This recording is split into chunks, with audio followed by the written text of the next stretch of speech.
Hi, Karen and Tracy.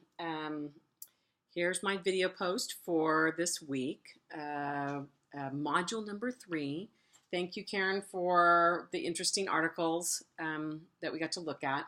I looked at A Nation at Risk, and I'd heard a lot about that, so it was interesting to read a little bit more about what that was all about.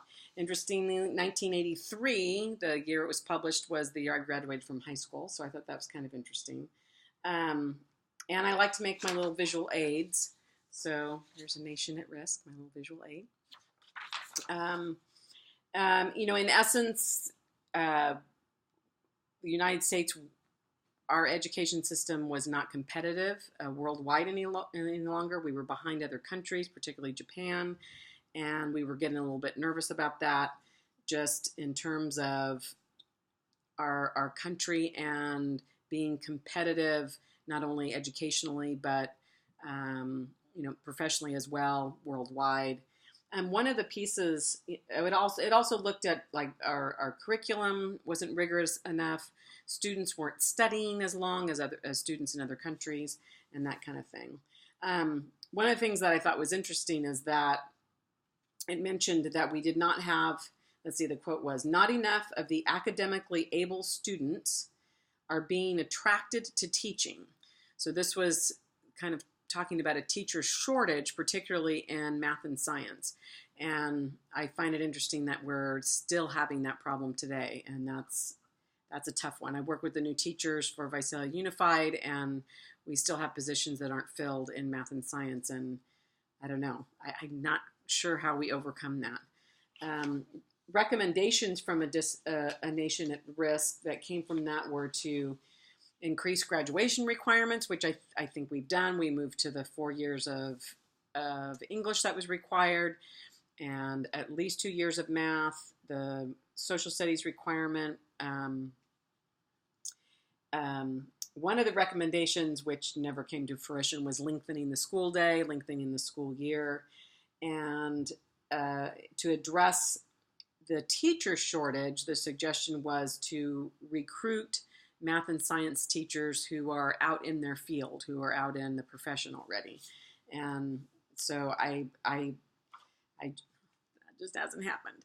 How do we get an engineer who makes the money that he makes to come back and teach high school math? I don't know. That's a tough one. That's a really tough one, and I'm not sure what to do about it.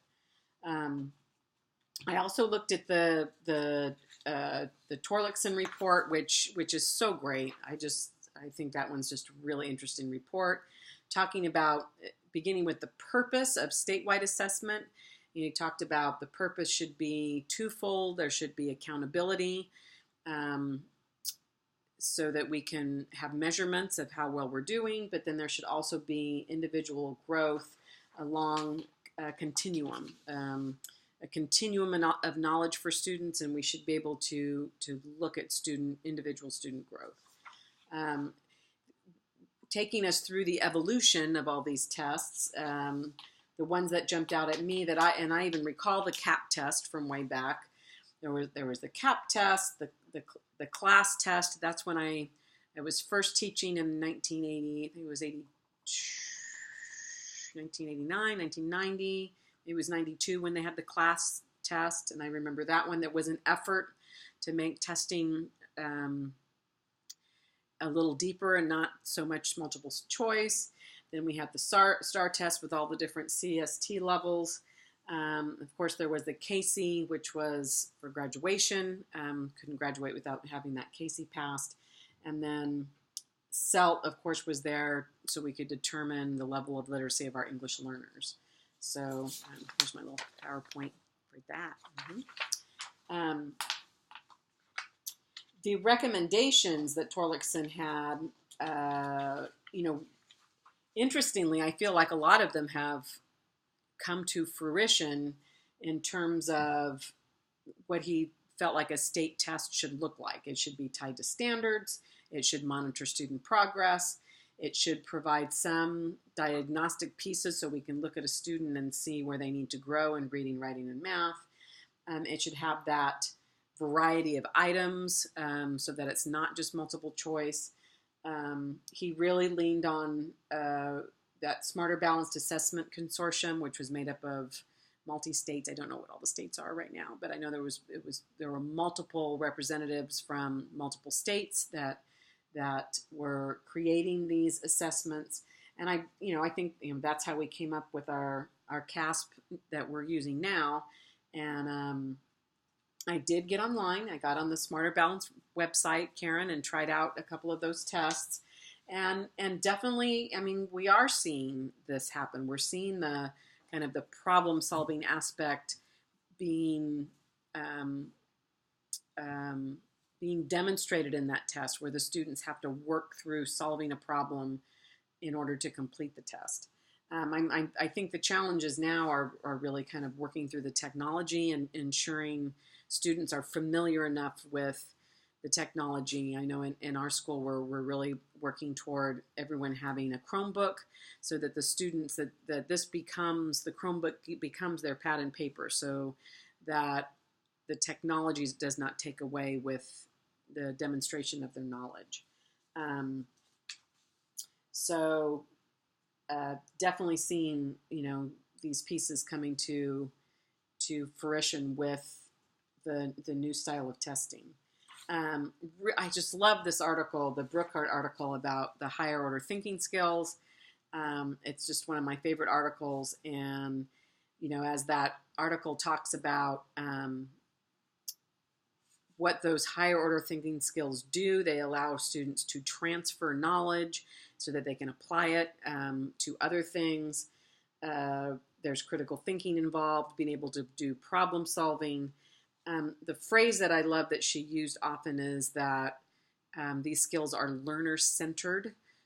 We need to ensure that the students are at the center of our teaching. We want to be sure that the learner has the capability to learn even if the teacher's not standing over them. So we need to teach them these skills and to be able to think through problems themselves. And of course, all of this alludes to Costa and Bloom and Webb's depth of knowledge. All of those have been around for quite some time, but we need to instill these skills in the students. A little quote from Brookhart was, "Assessing higher order thinking increases student achievement." And she had a couple of some little research stories where we saw some social studies students who a survey was done in the beginning, sort of using regular teaching, and students were engaged and interested about 50-60% of the time. And then when these higher order thinking and leveled questions, these higher level questions were being used, the students then reported that they were more engaged and the learning was more effective. So I wanted to end with kind of reflecting back to last week. I created I love that video. It's a little bit messy, but I love that video about the stair steps, the standards, and looking at standards, and that standards will help us see students grow, and that each of those, looking at each standard, gives us a landing. I think that's where that assessment comes in. That's part of that landing where we can check in with the students to see if they are meeting those standards. I think the most powerful piece of this, and the way all of this applies to the classroom, is a little flip thing there, that standards, assessments, curriculum, all of those things are not learning. And none of this is going to work if we don't have a strong teacher in the classroom to pull all of this together, so that the learners can have experiences they can have experiences that can prepare them for those tests, but more importantly, they can have experiences that can prepare them for life and how to deal with solving their own problems and thinking critically, so that they can be successful out there in the real world. So, okay, that's it. Thank you so much. I look forward to watching yours, Tracy. All right, bye.